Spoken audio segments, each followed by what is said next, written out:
Zainabu, Zainabu, are you pretending to be dead while the morning waits? Zainabu's stepmother is full with bloody face. Zainabu's eyes flew open, her heart already pounding before she fully woke. At 19, she was thin from years of hunger, her youth worn down by mornings that always began this way. Her stepmother, Mama Cuddy, stood watching, her face twisted with long-stored anger and disdain. So you're still lying there like someone important, Mama Cuddy sneered. Do you think the ancestors will come and clean this house for you? Get up. Zainabu pushed herself upright, her body aching as her feet touched the cold earth beneath her mat. I'm sorry, Mama, she said softly, her voice trembling. Sorry. Mama Cuddy scoffed, stepping closer, her words pressing like stones. Will sorry prepare food? Will sorry fetch firewood? Or should my daughter suffer while you rest like a queen? Zainabu lowered her gaze, blinking back tears that threatened to fall. I will start sweeping now, Mama. The broom was shoved toward her without mercy. You will sweep, then make pap and akara, and after that, you will go to the forest. The firewood you brought before finished too quickly. Useless girl. Mama Cuddy turned away, her voice leaving behind the silence filled with shame and fear. Zainabu dropped to her knees, gripping the broom as tears finally escaped. They fell quietly, darkening the soil beneath her. Mama, if you were still alive, she whispered, maybe my heart would not ache like this. The morning stretched ahead, long and unkind, promising work, hunger, and obedience. Zainabu wiped her face, rose slowly, and prepared herself, because in that house, pain was normal, and endurance was her only protection left today. Once upon a time, in a village where the red earth clung stubbornly to bare feet and remembered every sorrow spilled upon it, lived a girl named Ebony.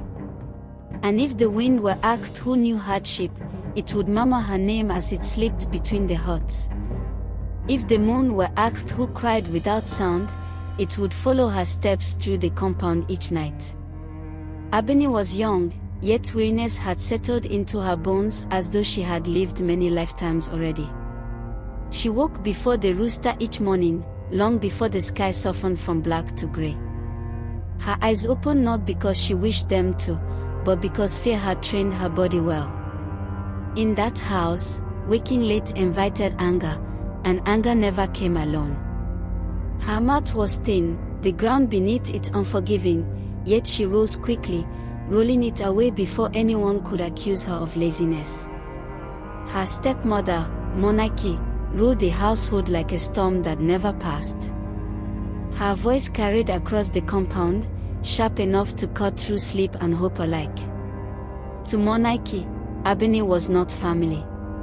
She was a reminder of a woman who once held her husband's heart, a living shadow that refused to disappear. And so Monarchy treated her not with open blows, but with something colder, constant humiliation and endless labor. By the time the sun began to stretch above the trees, Ebony had already swept the compound, gathered water, and scrubbed cooking pots until her fingers wrinkled and stung. Dust clung to her skin, sweat darkened her simple wrapper, yet no praise ever followed her work. Praise, Monarchy believed, spoiled obedience. When it was time to prepare food, Ebony moved carefully, measuring every action. She stirred the pap slowly, mindful not to spill a drop. She fried the akara patiently, ignoring the ache in her arms. When the meal was ready, she stepped back. Monarchy served herself first, then her own daughter, filling their bowls generously. Only when they were satisfied did she turn to Ebony, scooping a small portion without meeting her eyes. Then came the task that hollowed her heart daily. Ebony carried the bowl into the dim corner of the house where her father lay. Baba Adekono had once been a man the village respected. His laughter had been loud, his back straight, his hands strong from years of farming. He had spoken with confidence at gatherings, his words steady and wise. But 5 years earlier, illness had stolen him from himself. His body no longer obeyed him. His legs lay still. His arms refused to lift. His voice, once full and warm, now lived only in memory. Ebony knelt beside him, placing the bowl carefully between them. She fed him slowly, lifting each spoon with patience, blowing gently before touching it to his lips. His eyes followed her movements, heavy with gratitude and shame. She spoke softly as she fed him, telling him about the morning sky, about birds calling from the trees, about small things she knew he missed. Sometimes tears gathered in his eyes, and when they did, Ebony looked away quickly, afraid her grief might be seen and punished. She cleaned him afterward, adjusting his mat, covering his legs gently. When she finished, she rested her forehead briefly against the floor and whispered a prayer she had repeated for years. Each time, the silence answered her.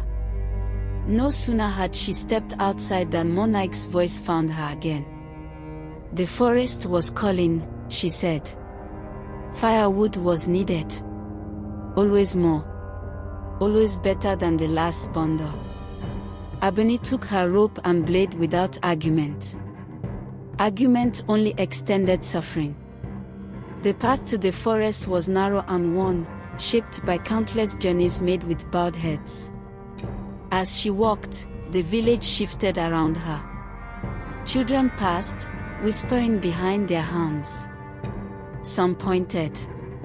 Some pitied. Others had learned to look away. They called her the firewood girl, a name that clung tighter than dust. Ebony pretended not to hear, fixing her gaze ahead. The forest greeted her with towering trees and deep shadows. Here, no commands followed her. Among the leaves and roots, she felt unseen and briefly free. She gathered wood carefully, tying each bundle tight, though her back protested with every movement. Sweat trickled down her face, her breathing shallow and tired. Yet in the forest, she allowed herself what the house never permitted, tears. As she walked, memories rose uninvited. She remembered her mother's laughter, the warmth of her embrace, the way her father's voice once filled the evenings. She remembered a home that had known peace. That world had ended the day her mother was buried. It shattered completely when her father collapsed years later, leaving her alone with a woman who had never wanted her. By late afternoon, her bundle was heavy, cutting into her shoulders. She tied it firmly and rested briefly against a fallen tree. Her legs trembled, her arms weak. She closed her eyes, breathing slowly, unaware that this familiar forest, which had watched her suffering in silence for years, was about to change her fate. Ebony did not know that kindness, when carried faithfully, sometimes summons answers from places beyond understanding. She did not know that this journey would mark the end of one life and the quiet beginning of another. The forest had grown quiet in a way Ebony had never known. Even the birds, which usually argued loudly among the branches, had fallen silent. Only the sound of her breathing remained, uneven and tired, as she sat against the fallen tree with her bundle of firewood beside her. The air felt heavier, thicker, as though the forest itself was holding its breath. Ebony wiped the sweat from her face and pushed herself up. She could not afford to rest too long. Rest invited questions, and questions invited punishment.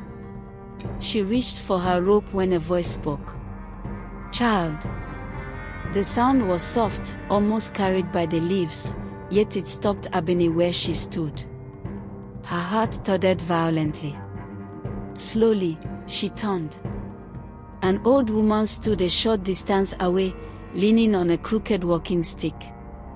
Her wrapper was faded, Her back bent with age, and her hair, white as ash, framed a face marked deeply by time. Her eyes, however, were sharp and searching, as though they saw beyond flesh and bone. Ebony lowered her head respectfully. "Good afternoon, Mama," she said, her voice barely above a whisper. The old woman studied her for a long moment. "Why do you carry such a heavy load alone?" she asked. Ebony hesitated. No one had asked her such a question before. It was expected that she carried burdens. Still, she answered honestly. "It is my duty, Mama." The old woman nodded slowly, as if weighing her words. "And your back does not break under this duty?" "Sometimes, Mama," Ebony replied. "But I endure." The old woman stepped closer. Ebony noticed then how thin she was, how her hands trembled slightly on the stick. Hunger had etched its own lines into her face. Something stirred in Ebony's chest. Without thinking, she untied her small cloth bundle and brought out the little food she had saved, barely enough for herself. "Please, Mama," she said, holding it out. "Eat." The old woman's eyes widened slightly. "You would share this, knowing you will go home hungry?" Ebony nodded. "Hunger is familiar to me." The old woman took the food and ate slowly, watching Ebony between bites. When she finished, she smiled, and the forest seemed to breathe again. "You are kind in a world that has not been kind to you," she said. "Such kindness is never wasted." From beside her, the old woman lifted a small gourd, sealed tightly with wax. "Take this," she said, placing it in Ebony's hands. "Do not open it in the forest. Take it home. Use it with wisdom." Ebony stared at the gourd, confused and afraid. "Mama, I cannot." "You can," the woman interrupted gently. "And you must." Before Ebony could speak again, the forest shifted. The light flickered strangely, and when she looked up, the old woman was gone. No footsteps. No sound. Only the gourd resting heavily in her palms. Trembling, Ebony tied her firewood and began the journey home, her heart racing with questions. She did not understand what had happened, but something deep within her told her to obey. That night, Monarchy complained as usual. The firewood was too small. The food was too cold. Ebony said nothing. When the house finally slept, she slipped quietly to her father's side. Her hands shook as she opened the gourd. A soft glow filled the room. Ebony gasped. Inside the gourd was a thick, golden liquid that smelled of herbs and rain. Remembering the old woman's words, she dipped her finger and touched it gently to her father's lips. Baba Adekono stared. At first, she thought she imagined it. Then his fingers twitched. His chest rose deeper than it had in years. Ebony covered her mouth to silence her sobs as she placed more of the liquid into his mouth. By morning, Baba Adekono sat up. His voice, hoarse but real, called her name. Ebony fell to the ground, crying openly now, her tears soaking the earth in gratitude. Word spread quickly through the village. The man who had been helpless now stood. He walked. He spoke. The same eyes that once held sorrow now shone with life. From that day, everything changed. Baba Adekono returned to farming. Crops flourished beyond expectation. Prosperity followed their household like a loyal shadow. Respect returned. Visitors came. Gifts arrived.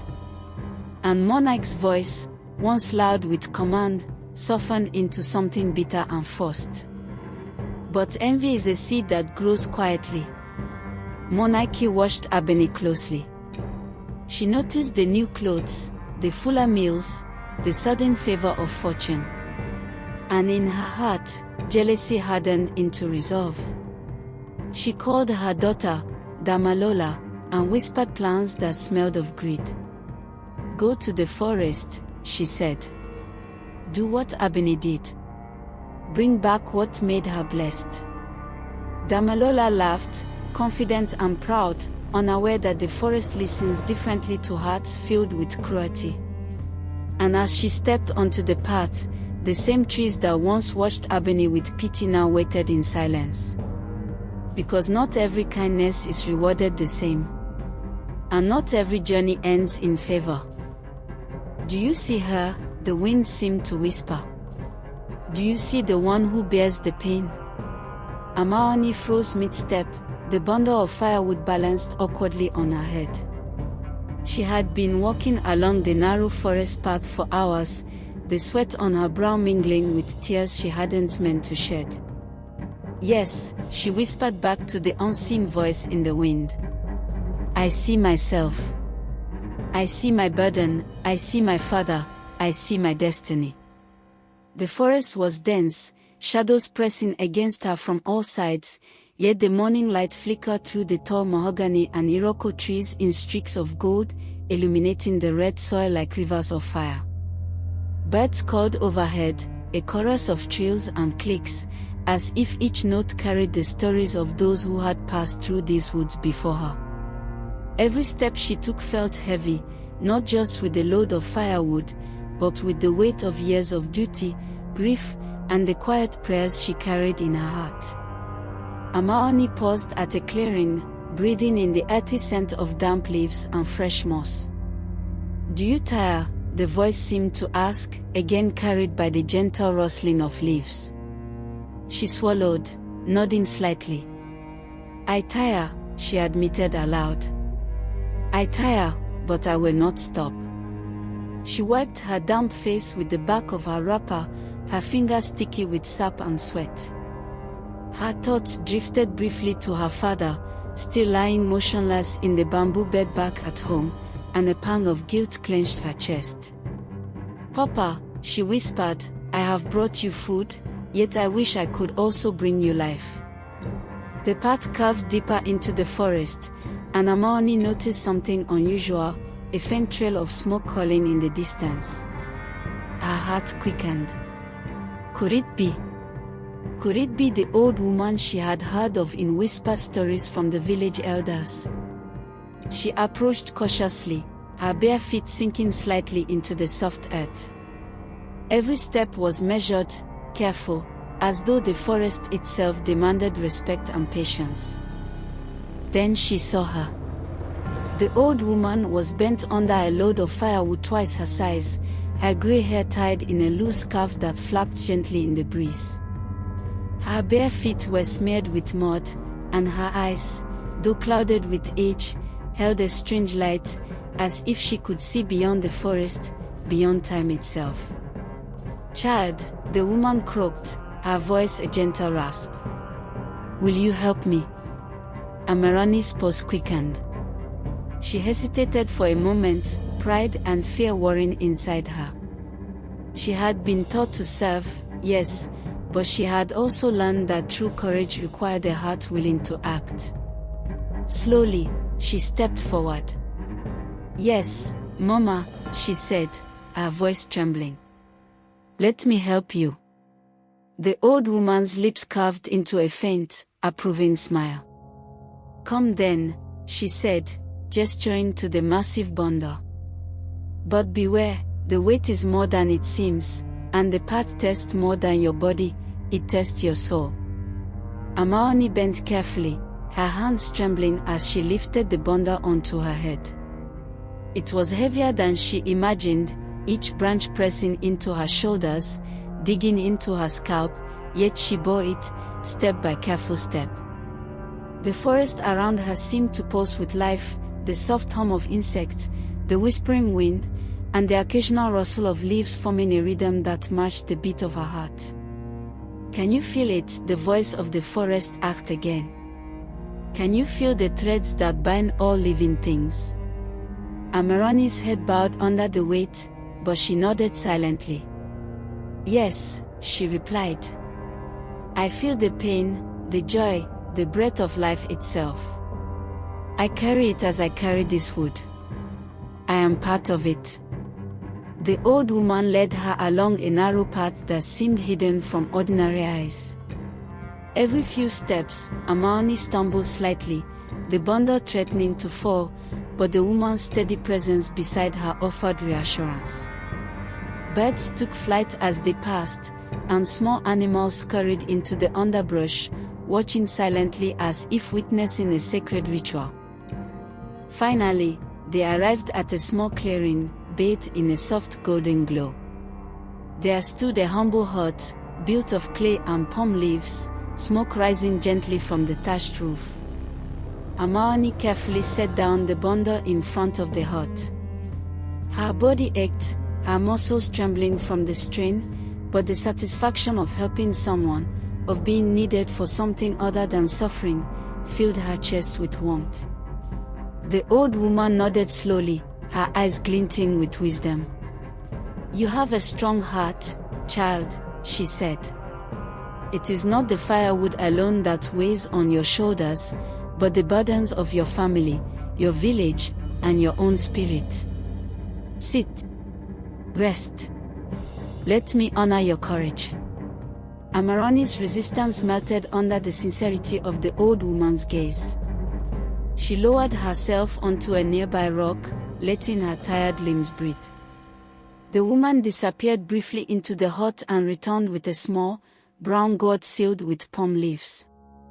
Take this, she said softly, placing it in Amaroni's hands. It is not ordinary water. It carries the life force of this forest.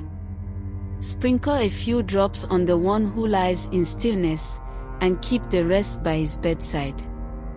But heed this, use it wisely. It is a gift, not a plaything. Amaroni nodded, bowing respectfully. Thank you, Mama, she whispered.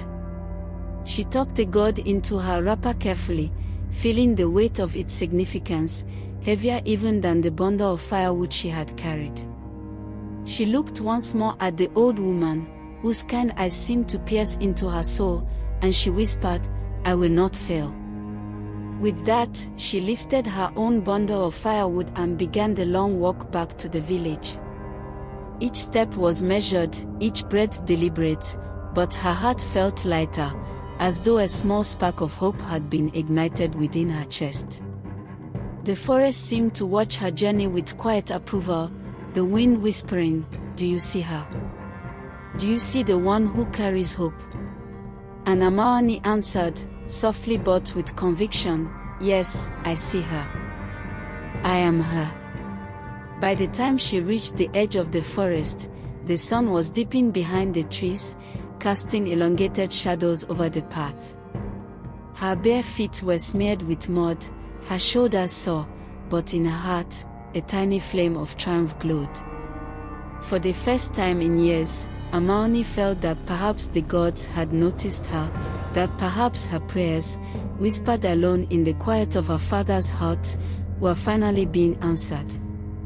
She glanced at the small gourd tucked safely in her wrapper and whispered again, Papa, tonight, I bring more than wood.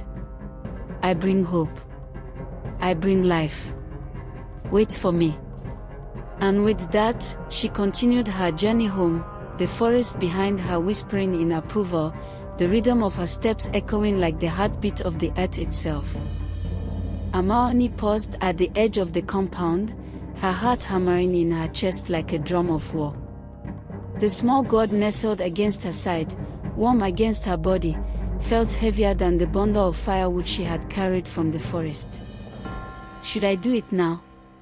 She wondered, her palms trembling. Her father lay inside, unmoving as always, but this time something whispered to her heart, a promise of change, a flicker of life she could almost feel pulsing through the still air. She entered the hut quietly, bending low to avoid the creaking of the bamboo floor. The dim light from the small window fell upon her father's face, pale and peaceful as if he were simply sleeping, yet Amani knew better. For years, she had watched his eyes remain closed, his lips silent, his body a shadow of the man who had once tilled the land and sung songs that echoed across Oguma village. Tonight, she held the power to alter that silence, and the responsibility pressed upon her like a storm ready to break. Her mind raced. What if it doesn't work? What if I fail? She knelt beside him, her hands gripping the wrapper that held the god. Her fingers shook, the sweat on her brow mingling with tears she could no longer hold back. Do I dare? The old woman's words came back to her, as if spoken into her ear just now. It carries the life force of the forest. Sprinkle a few drops. Use it wisely.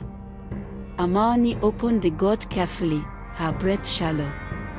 She dipped her fingers into the cool water, feeling its strange energy pulse through her veins. Each drop she sprinkled onto her father's chest felt like a prayer, a plea sent from the depths of her soul. "Papa," she whispered, her voice cracking, "please wake. Please come back to me. Please, just open your eyes." The air seemed to thrum with tension, the silence in the hut so thick it felt like a living thing pressing against her eardrums. Seconds passed like hours. Her heart pounded, her thoughts a whirlwind of hope and fear.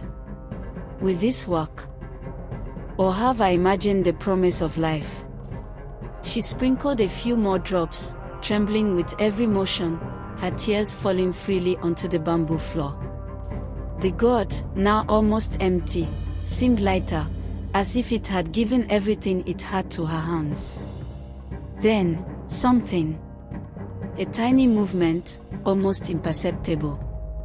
A twitch of a finger. Amani froze, her breath caught in her throat.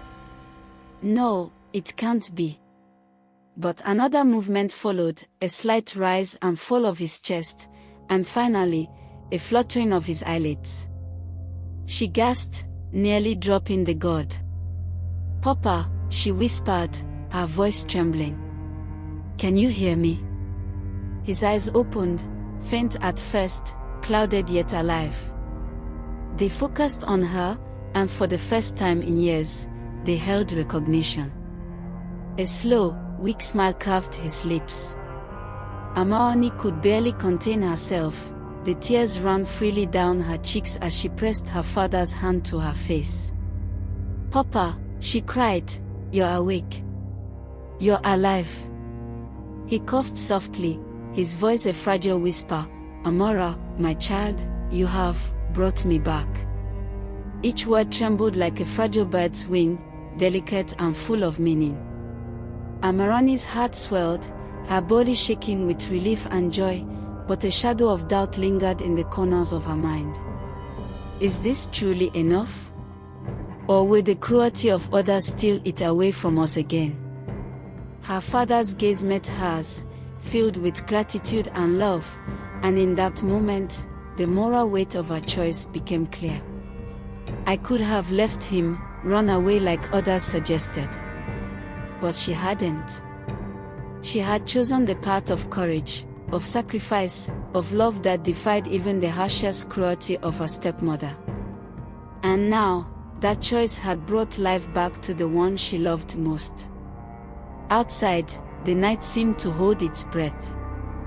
The wind whispered through the palm trees, as if celebrating her victory, yet the forest carried a warning: the path is never without challenge, and every miracle tests the heart that bears it. Amani knew this. She knew her trials were far from over. But for the first time, she allowed herself a flicker of hope. The gourd was empty, yet its gift lingered, and she realized that the true magic lay not just in the water, but in her willingness to act, to confront fear, to carry the weight of both firewood and destiny. As she settled her father back onto the bamboo bed, covering him gently with a clean wrapper, Amaoni whispered a prayer to the gods of the forest and her ancestors. "Thank you," she said, voice soft yet unwavering. "Thank you for this life, for this moment. I will not waste it. I will honor it. I will protect it." Her eyes glistened with tears and determination, the quiet hum of hope filling the room as she looked once more at the man she had brought back from silence. Outside, somewhere in the shadows, her stepmother and Oluchi were unaware of the miracle that had just occurred.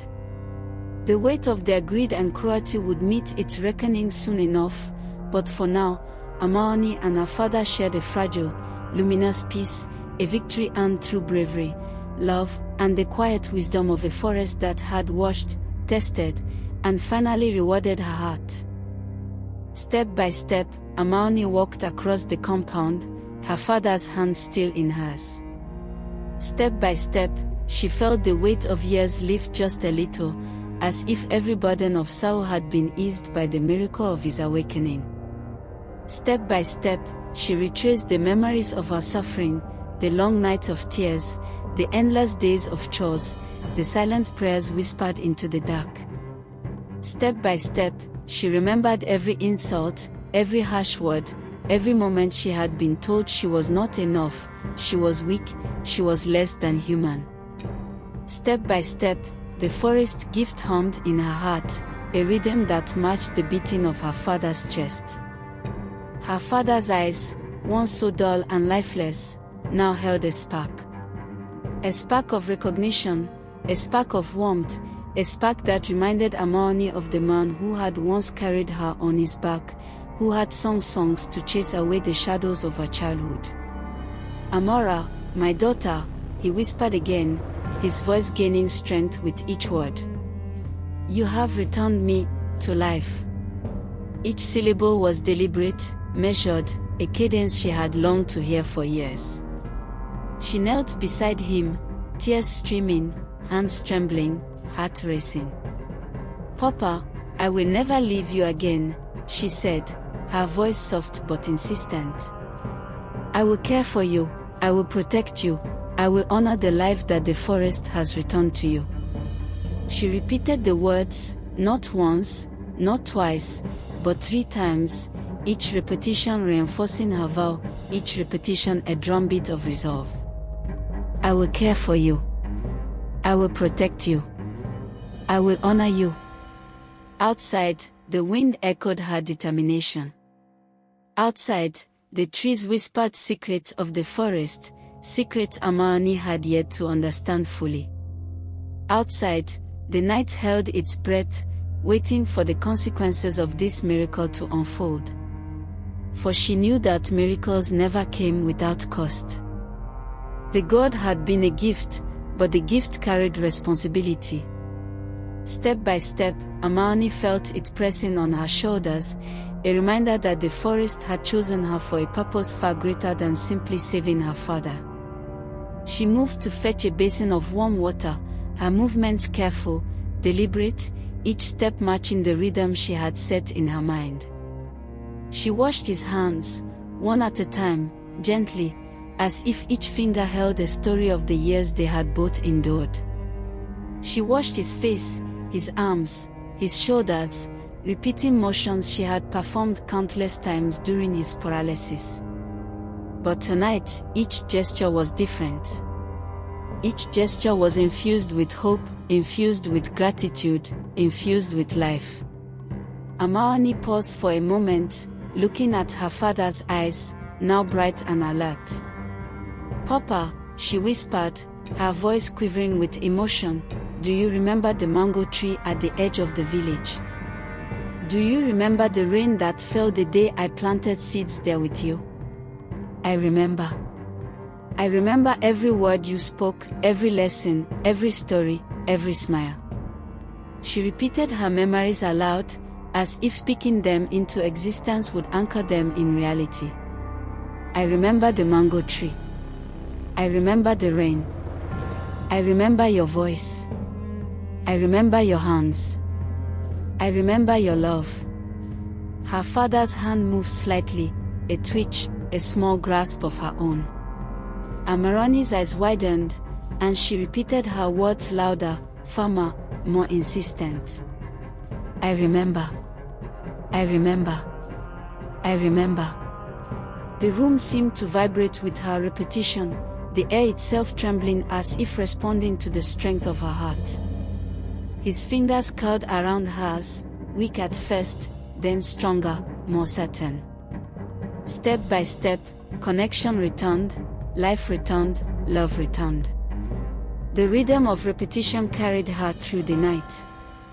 She reminded him of the villagers, of the crops, of the goats, of the stories he once told her under the stars. Do you remember, Papa? Do you remember?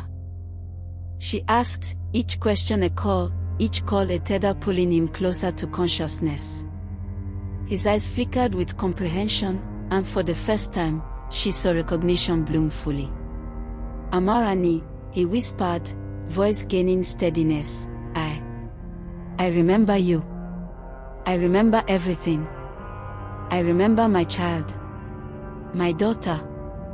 A tremor of joy ran through her, unstoppable and wild. She repeated her words once more, a chant, a song, a prayer, you remember. You remember. You remember. Each repetition wove magic stronger than the gods, stronger than the forest, stronger than fear. Her father blinked, smiled faintly, and squeezed her hand in reply. The world seemed to pause, as if acknowledging the miracle that had unfolded in the small bamboo hut. Outside, somewhere in the darkness, her stepmother and Oluchi remained unaware. Their greed, their plotting, their cruelty, all irrelevant in the face of this new reality. The forest had acted, the god had walked, and Amarani's devotion had been rewarded. But even as she celebrated, she knew the night was not yet done. Step by step, she must rebuild the world that had been broken, protect her father from those who would see him remain weak, remain powerless, remain there too for gain. Step by step, she must ensure the miracle was not stolen. Amarani began to organize the hut, placing fresh wrappers over her father's mat, arranging the simple possessions they had, ensuring that every corner reflected care, order, and protection. Step by step, she lit a small lamp, casting light over the bamboo walls, the walls that had borne witness to tears, to suffering, to endurance, and now to hope. Step by step, she prepared a small meal, repeating her motions as if each repetition strengthened the spell of life she had just unleashed. Her father watched, a soft smile playing on his lips. He could not yet speak fully, but his eyes, bright and clear, followed her every motion, soaking in every detail, every care, every love-filled repetition. Step by step, he regained confidence. Step by step, he began to trust that the world could be gentle again. Step by step, he began to remember what it meant to be alive, to feel, to hope, to love. By the time dawn approached, the small hut glowed with the light of the rising sun. Step by step, the village began to stir, unaware that in a single night, a father had been reborn, a daughter had been validated, and the balance of justice had shifted imperceptibly in favor of love and courage. Step by step, Amarani prepared for the day, knowing that challenges would come, that her stepmother's envy would grow, that Oluchi would still yearn for the gift of the forest, but for now, for this day, step by step, she had won a victory that no cruelty could erase. She knelt beside her father one last time before leaving for the morning chores. Step by step, she traced his hands, her lips pressed softly to his forehead. We will face the world together, she whispered. Step by step, Papa. Step by step. His hand twitched slightly, and his lips curled into a faint but real smile. The rhythm of life, the rhythm of repetition, had begun anew, binding them together in a way that no darkness could undo. "Papa!" Amaroni's voice rang out as she moved through the compound, calling to him. "Papa! Are you ready for the day?" His eyes flickered open, and a faint smile appeared. "Amora, yes," he whispered, voice still weak. "Yes, Papa." "Come, we will begin," she replied eagerly, her voice lifting with hope. "Yes, begin," he repeated softly, a mirror to her energy. The call mirrored back like a reflection in a still pond. The morning air was cool, carrying the scent of dew and earth, the scent of new beginnings. "Papa, we must check the goats. We must see the crops." Amaoni continued, her voice rising and falling like the rhythm of the village drums. "Goats, crops, yes," he echoed, his words hesitant, uncertain, but growing stronger with each repetition. "Yes, Papa.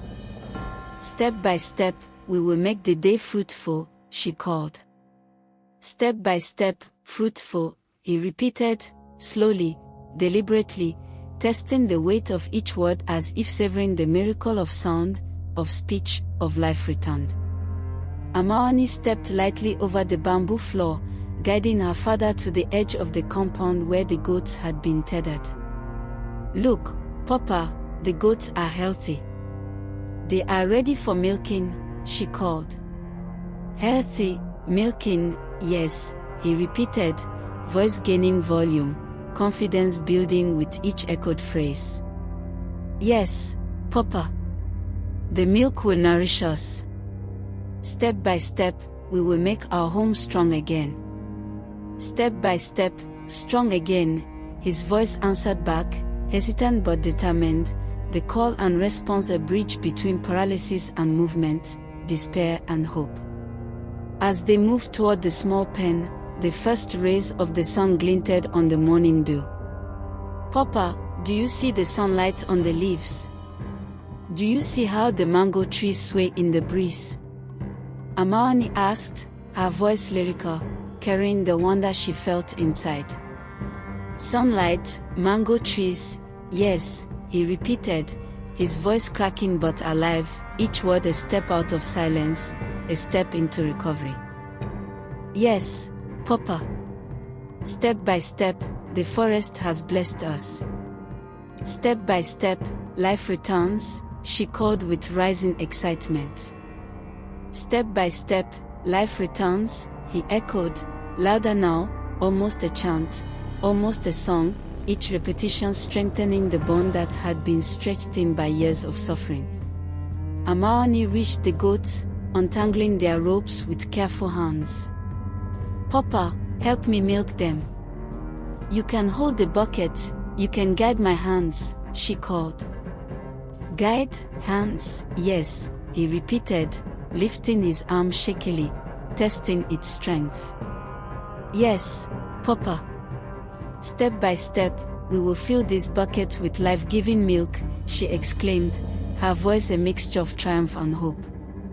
"Step by step, fill the bucket, life-giving," he echoed, each word a victory, each syllable proof that the forest gift had worked wonders beyond imagination. Neighbors passing by paused to watch. They whispered among themselves. "Do you see? The girl's father, he moves. He speaks.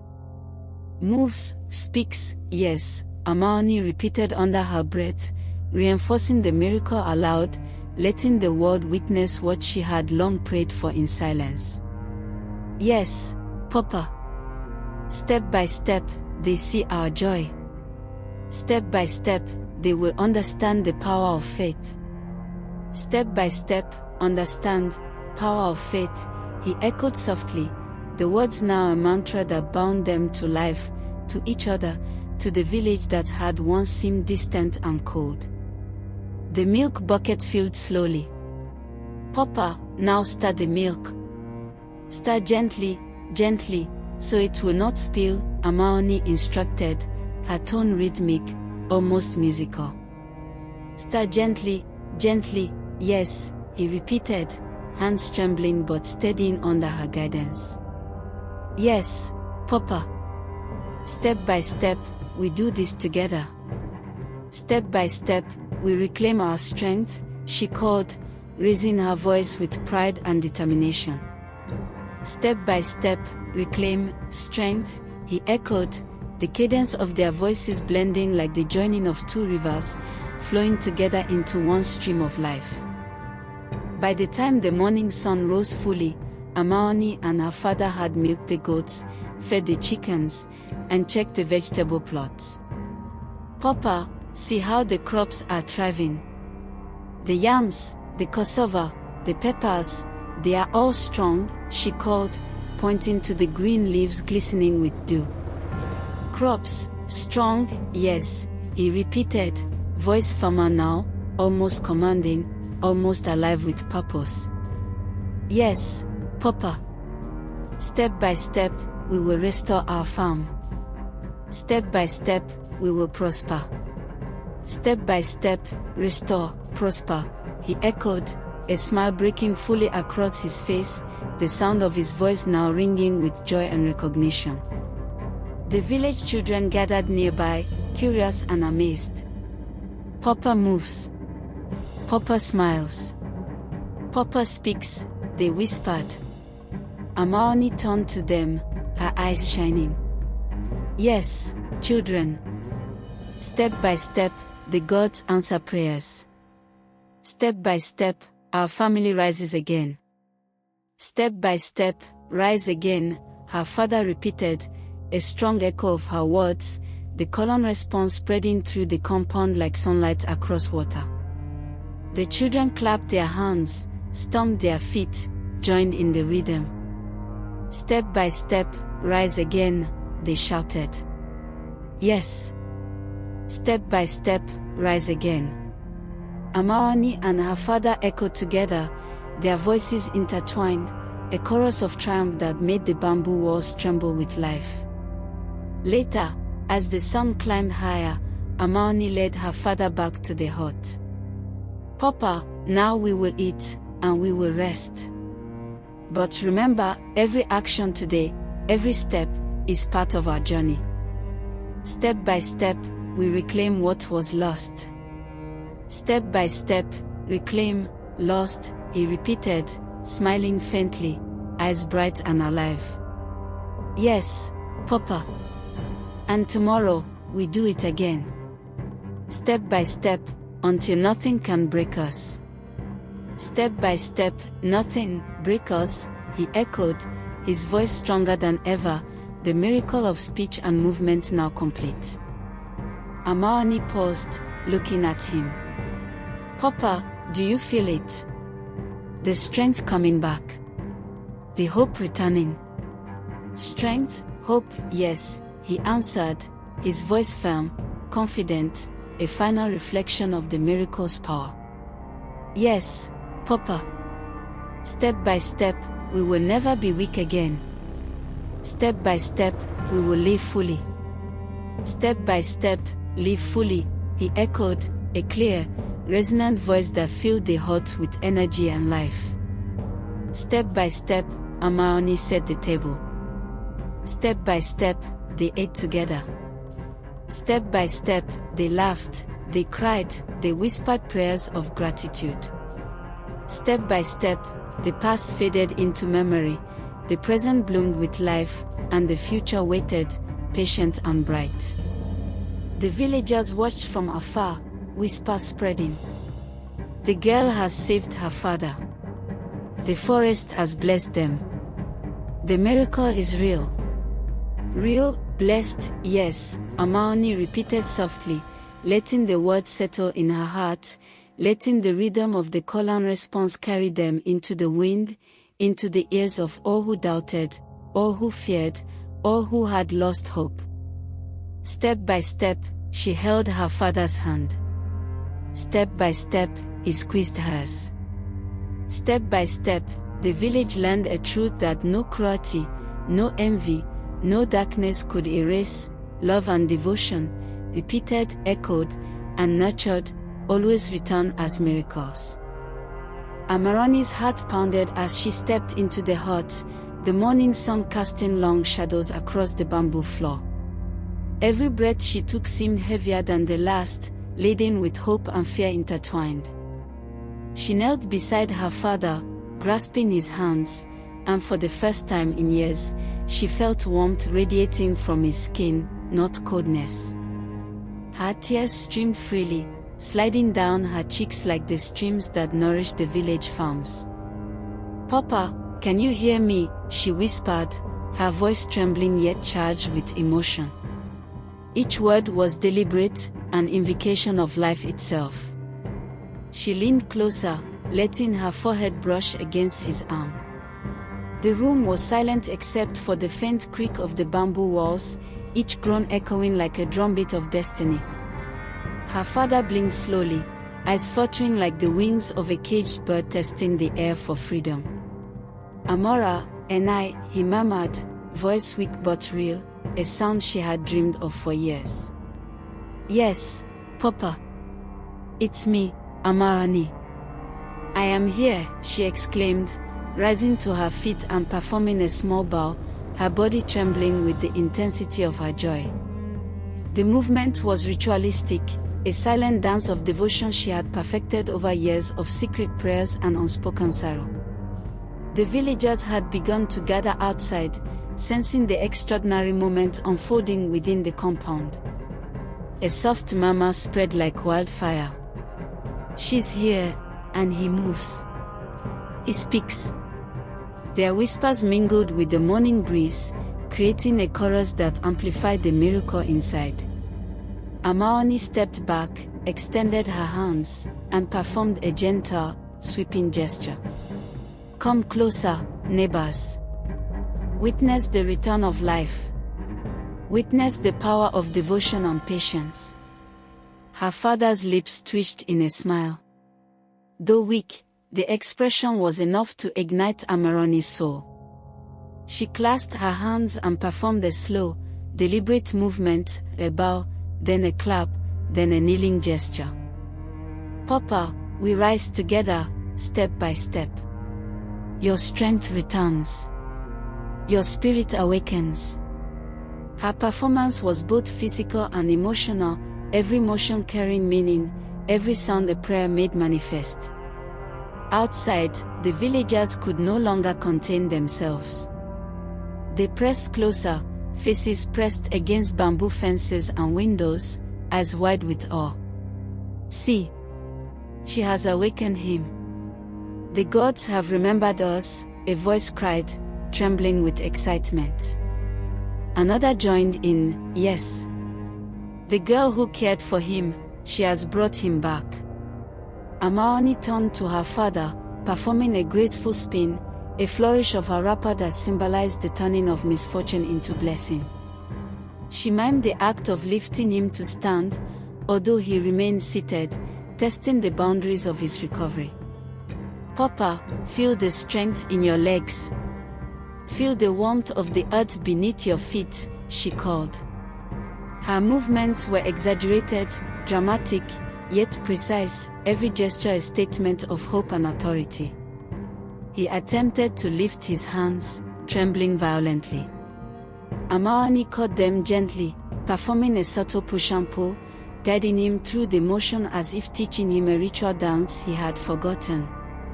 "Yes, Papa. You can. You will," she shouted, her voice rising and falling like a drum.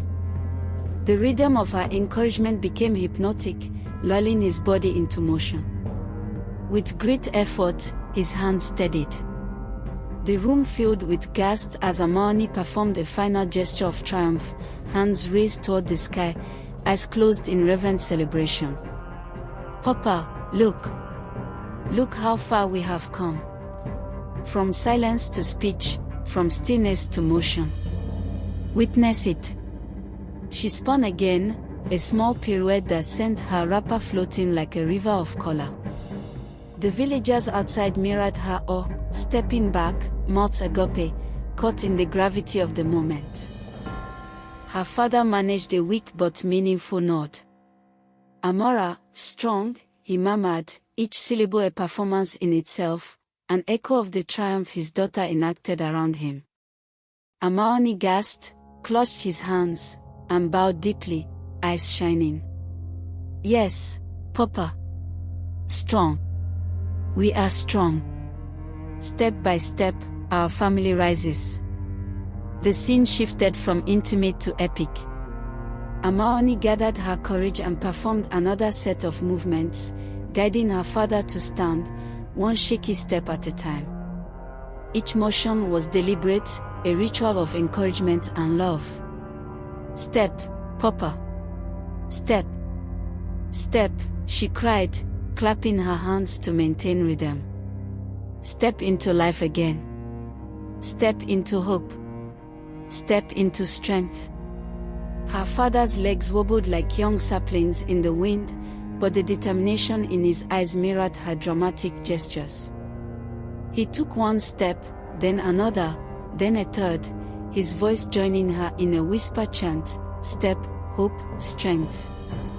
Outside, the villagers had begun to chant along, the sound swelling to fill the entire compound. Step, hope, strength, they cried. Mothers clutched their children, young men pressed against fences, and elders bowed their heads in awe. Amaoni spun in the center of the room, performing a graceful, triumphant dance, arms raised, body leaning forward, every motion deliberate and expressive. Yes. Step by step, Papa rises. Step by step, life awakens. Her father attempted to lift his arms, and Amaoni guided him, performing subtle movements to teach him balance. Yes, Papa. Again. Step. Step, she shouted, her voice a blend of joy, desperation, and authority. The air in the hut vibrated with emotion, the intensity of her performance enough to bring tears to the eyes of even the most stoic villagers watching from outside. Minutes passed, though it felt like hours. The dance of recovery continued, Amaoni performing each gesture with meticulous care, her voice rising in crescendo. Papa, we are alive. Step by step, we conquer despair. Step by step, we embrace the sun. Finally, he stood fully upright, unassisted. Amaoni dropped to her knees, clasping his hands, her body shaking with exhaustion and joy. Papa. Papa. You did it. You are alive. You are standing. The villagers erupted into cheers, voices joining in chorus, clapping, stomping, and shouting. The miracle. The miracle, they cried. The girl's devotion has returned him to us. Amaoni held her father's hands and performed the final, sweeping gesture, arms outstretched, wrapper flowing, eyes lifted to the sky. Step by step, Papa. Step by step, we live again. Step by step, the gods have remembered us. Her voice carried through the compound, through the trees, through the village, a powerful declaration of triumph. Her father, now fully standing, smiled faintly, his voice joining hers in a soft echo, step, gods, remembered. Together, they turned toward the villagers, Amaoni performing one last spin, bowing deeply, a perfect combination of gratitude, joy, and dramatic expression. The sun shone brightly over the compound, catching the tears in her eyes, casting them like diamonds into the morning air. Step by step, the past was left behind. Step by step, the present was celebrated. Step by step, the future unfolded. And with each movement, each gesture, each whispered word, Amaoni and her father performed not just recovery, but a ritual of love, devotion, and the undeniable power of the human spirit.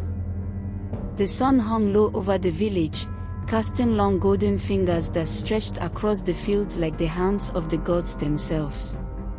Amaoni stood in the clearing, her father's hand warm in hers, and she felt as if the earth itself had opened to cradle them. Each breath carried the scent of new beginnings, the soil rich and dark, promising life after years of sorrow. The forest behind them whispered in tongues of green, leaves trembling like ancient parchment, bearing witness to the miracle that had unfolded. Every step she took was heavy with meaning. The firewood she had carried, once a symbol of her endless labor, now felt like the weight of her prayers made tangible. The bundle atop her head was no longer a burden but a bridge, linking her devotion to the life that had returned. She walked slowly through the compound, letting the wind lift her wrapper and brush her face, as though the spirits themselves were acknowledging her courage. Her father followed, his steps unsteady but purposeful, each one a metaphor for the years he had spent trapped in silence and stillness. The villagers watched in awe, their eyes wide with disbelief, as the man who had been paralyzed for so long now moved with the tentative grace of a newborn fawn, learning balance and trust once more. Every glance they shared, father and daughter, was a silent story of endurance, of hope planted like seeds in the darkest soil, now sprouting into life. Amaoni stopped near the stream where she had often come to cry, her reflection fractured across the rippling water. She knelt and let her fingers touch the surface. The water shimmered like glass sprinkled with stars, each ripple a reminder of the tears she had shed in secret. "Papa," she whispered, "look at what we have survived. Look at how far we have come." Her words floated across the water like tiny boats, carrying with them her grief, her joy, and her unwavering faith. Her father bent down, touching the water with one trembling finger. The ripple expanded, moving outward until it touched the roots of the trees, the stones lining the stream, the edge of the village path. "Life flows," he murmured, each word deliberate, heavy with understanding. Amaoni smiled, realizing that this simple gesture mirrored their journey. Life had flowed around them, carrying them through hardship, testing their patience, yet never abandoning them entirely. She led him back toward the hut, the firewood still balanced atop her head, now glowing in the sunset's amber light. The house seemed different now, its bamboo walls no longer a cage but a frame for the rebirth that had taken place. Each plank was a pillar of resilience, each crack a window to lessons learned. Amaoni placed the firewood down carefully, her hands trembling with a combination of reverence and fatigue. She felt as if the bundle contained not just logs, but the essence of her sacrifices, now transformed into a token of triumph. Inside, the atmosphere had changed. The once oppressive air that had suffocated her now felt charged with possibility, as if every breath was a note in a symphony of redemption. Her stepmother, Enkom, and Oluchi lingered in the shadows, their faces pale with disbelief and something darker, something that resembled fear. The air between them was thick, each glance heavy with unspoken questions. The power of the miracle had shifted the balance.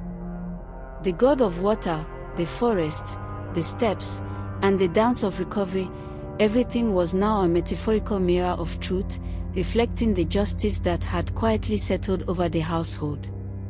Amaoni knelt beside her father, lifting her hands as if to lift him again, not just physically, but spiritually. "Papa, the gods have not forgotten us," she said softly, eyes fixed on his. "Every tear, every moment of suffering, has flowed into this river of life that carries us now. Your strength has returned, but it is more than physical, it is the strength of love, of devotion, of a heart that never surrendered." He smiled faintly, the corners of his lips curling like new leaves unfurling in spring. His eyes, once dim with paralysis and pain, now glistened like polished amber. "Amora, strength, heart," he murmured, each word a gem, a metaphor for the life that had been hidden but never lost. Amaoni felt a rush of warmth, her soul humming with the resonance of their shared miracle. Outside, the villagers had begun to gather, drawn by the subtle vibrations of triumph and hope. They came not just to witness a man standing, but to behold the living embodiment of endurance and faith.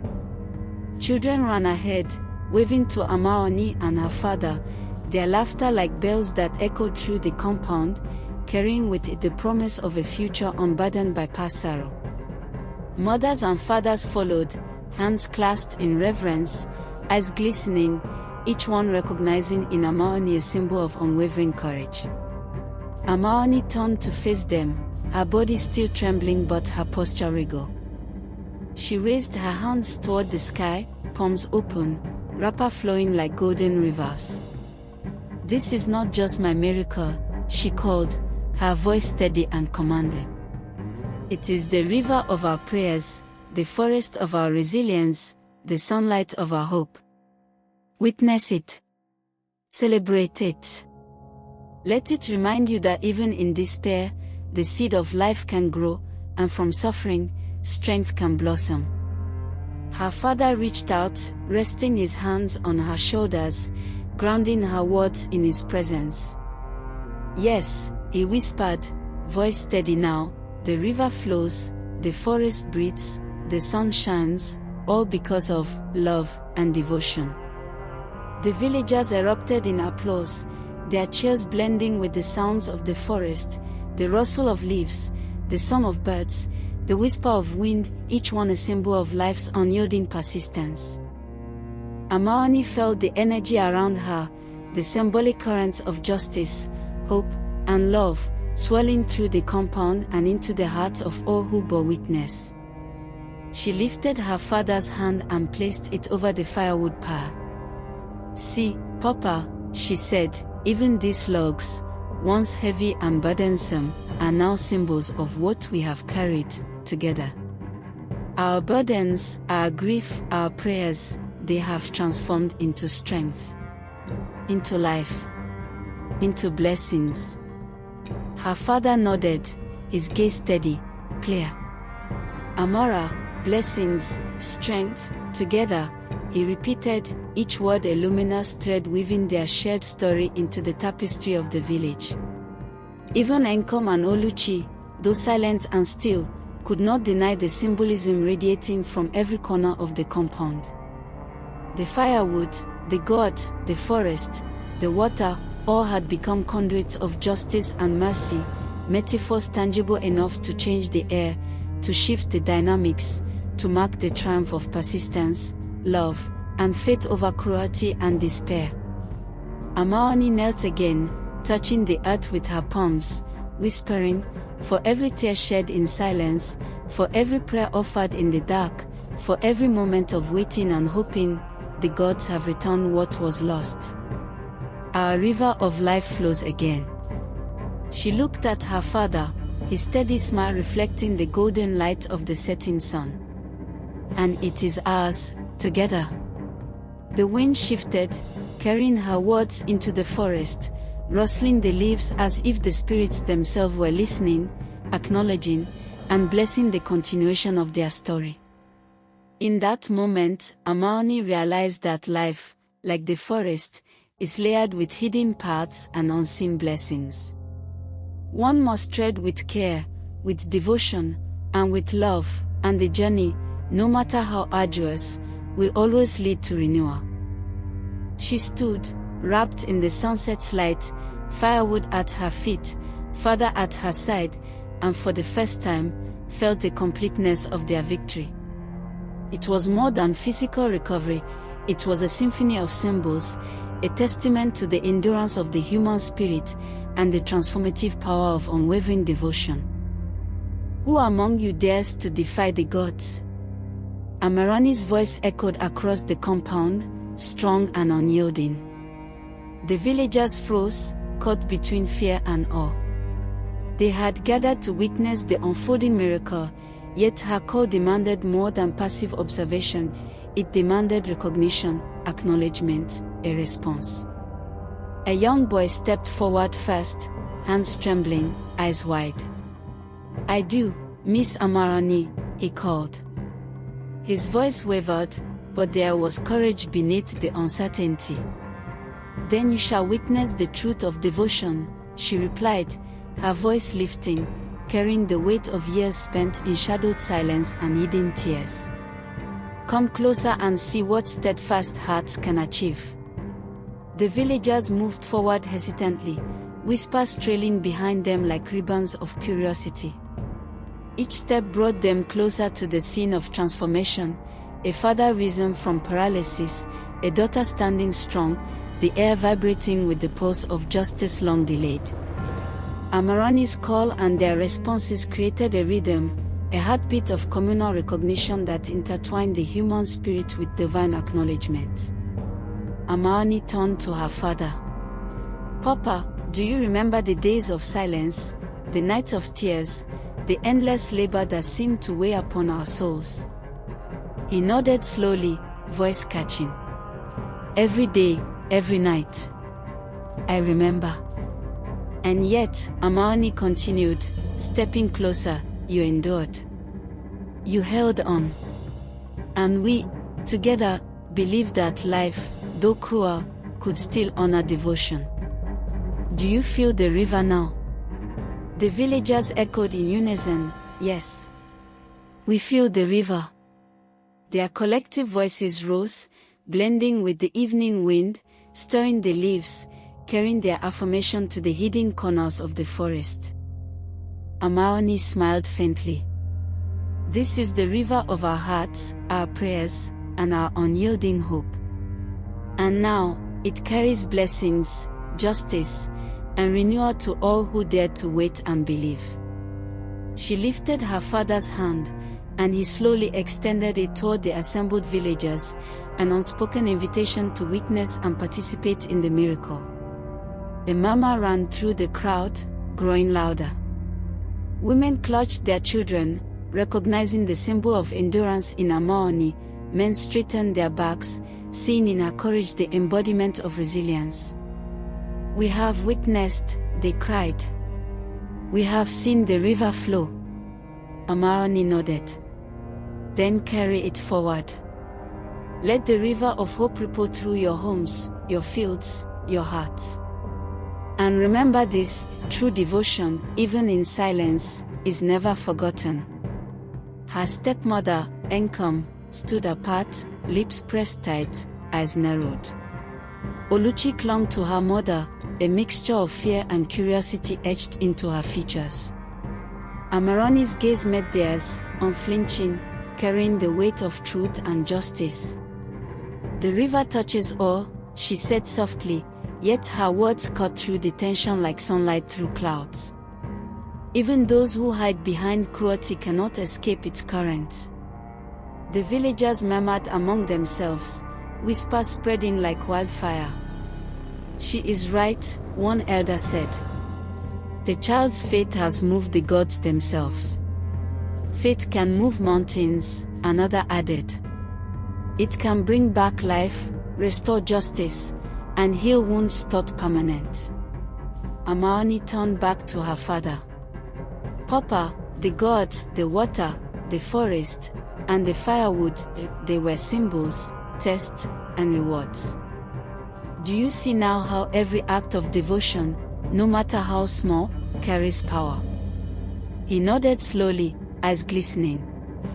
Yes, each act, each moment, a thread connecting us to life itself. Amarani gestured toward the firewood pile. These logs, once heavy with labor, now stand as testimony. Testimony that love and resilience can withstand cruelty, hardship, and despair. She picked up a single piece of firewood, holding it aloft. See this. It is more than wood. It is patience. It is tears. It is prayer. And it is proof that life can transform suffering into triumph. The villagers responded in chorus. We see it. We understand. Their voices lifted into the evening air, a river of sound, binding their hearts to Amarani's truth. Amarani's eyes softened as she looked at the horizon. And yet, she said, voice tinged with both caution and authority, there are still those who cling to darkness. Those who seek to claim blessings for themselves through deception and cruelty. They will learn, as we did, that the river flows for all who are patient, and justice finds its way. Nkom's face paled as she heard this. Oluchi clung tighter to her mother, sensing that the balance of power had shifted irreversibly. Amaroni's calm presence radiated a quiet authority, a force that did not need to shout but commanded attention nonetheless. Amaroni lifted her hands toward the assembled villagers again. Come. Witness the restoration. Witness the power of perseverance, of devotion, and of love that never wavers. The villagers stepped closer, forming a circle around Amaroni and her father. Their eyes reflected the sunset, golden light spilling across faces filled with wonder and reverence. Children peered from behind skirts and shirts, their innocent hearts absorbing the lesson that endurance, faith, and courage could reshape destinies. Amaroni's voice grew firmer. This is your reminder, cruelty may rule for a season, but devotion, love, and truth always return. Even in silence, prayers are heard. Even in stillness, hope flows. A hush fell over the gathering. The wind stilled, the leaves stopped rustling, as if the earth itself leaned in to listen. Amaroni's words hung in the air, thick with meaning, connecting the villagers to a universal truth.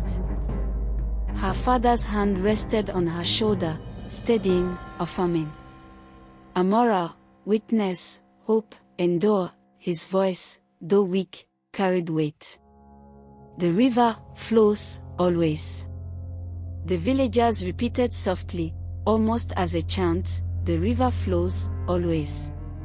Amaroni knelt beside her father, touching the earth lightly. Let this ground remember, let the waters remember, let the skies remember.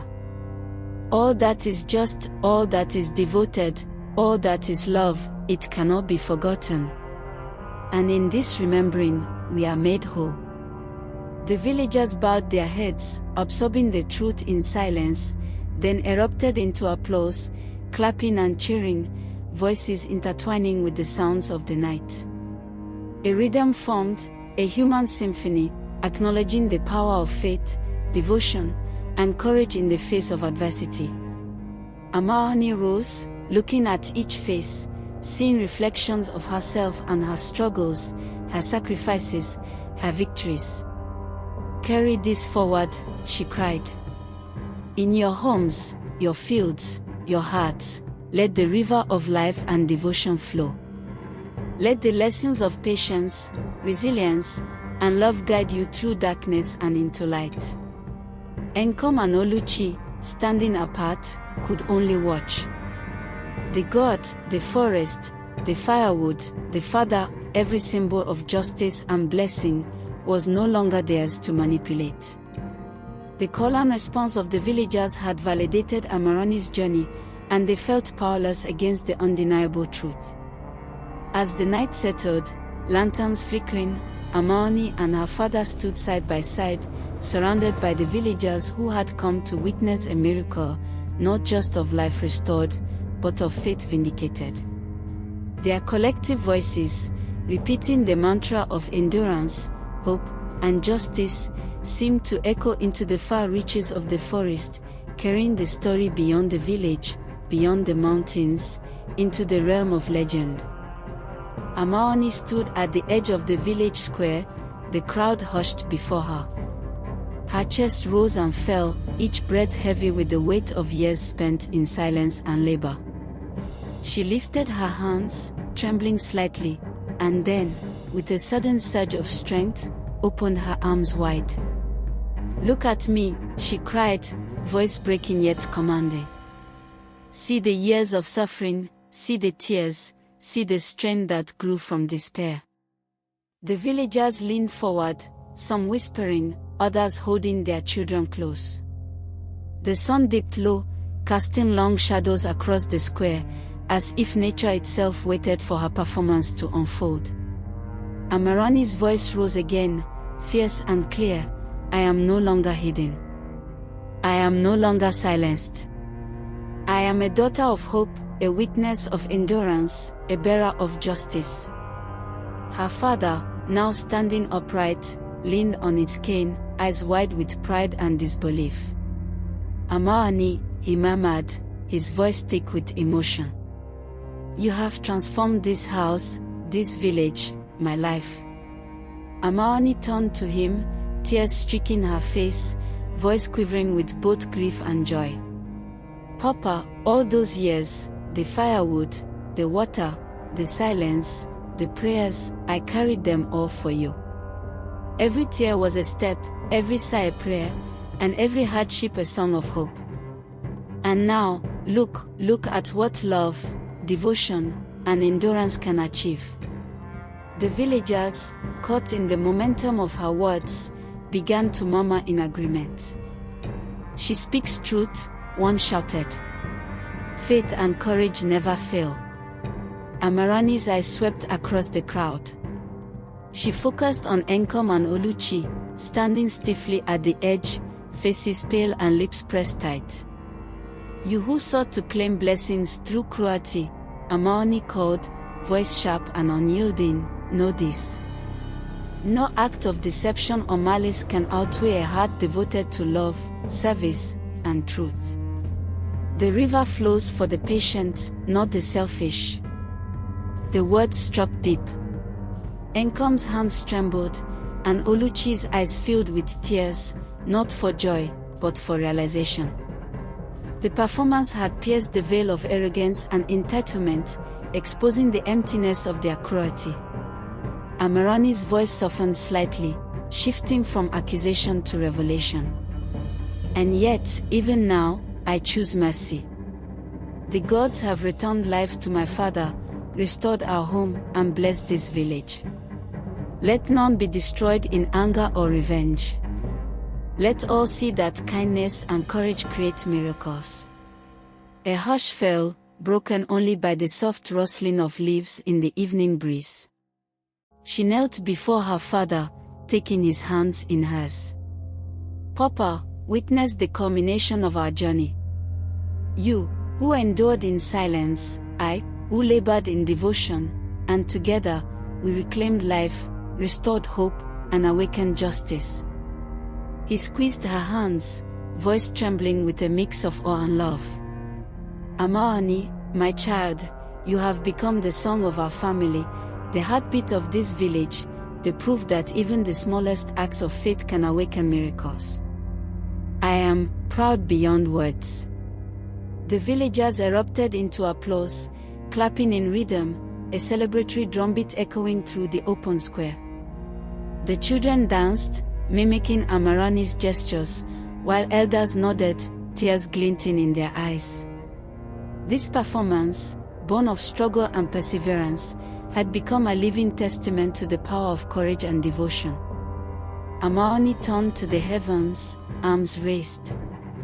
Hear me, gods of our land.